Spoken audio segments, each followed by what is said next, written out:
بهم. الكرة بتتحول باتجاه عصام ضاحي، ضغط عيناوي، خطفها رادوي، سقوط رادوي، ركلة جزاء. الزعيم يبدأ مبكرا. عمار الجنيبي طبيب الأسنان يبدأ هذه المباراة بصافرة مهمة تشعل المدرجات العيناوية. قمة مشتعلة من بدايتها في شوط المباراة الأول.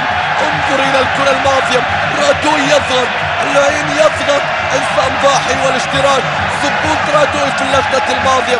شايف هنا اللقطة، هنا الاشتراك، هنا سقوط رادوي من هذا المكان. حقيقة لا هنا في شد، لكن بعد ذلك رادوي حاول، رادوي يسقط، الحكم يحتسب ركلة جزاء.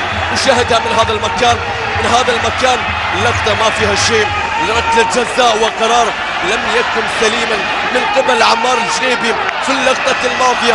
نجح رادوي في الحصول على ركلة جزاء. كوزمن يطالب بكرت في هذه اللقطة وفي هذا التوقيت في بداية مبكرة للشوط المباراة الأول. لكن قبل الكرة العين بدأ وأنه يريد أن يضغط من البداية وحاول من البداية. نشاهد 5 دقائق أولى في البداية، هل يتقدم من خلالها فريق العين؟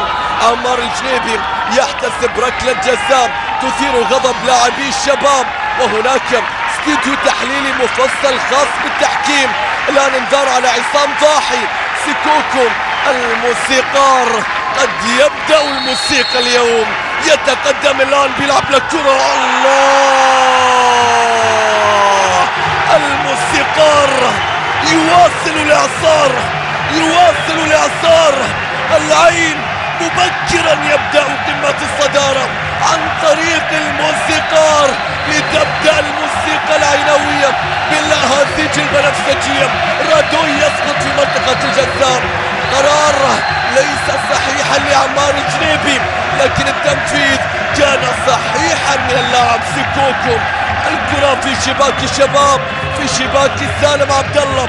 كرة سيكوكو المتحركة تصدى لها سالم، لكن الثابتة في مرمى سالم. وحتى العين حتى الآن العين يتقدم بأول الأهداف مبكرا عن طريق اللاعب سيكوكو. لسه لم نتحدث عن الوضعيات.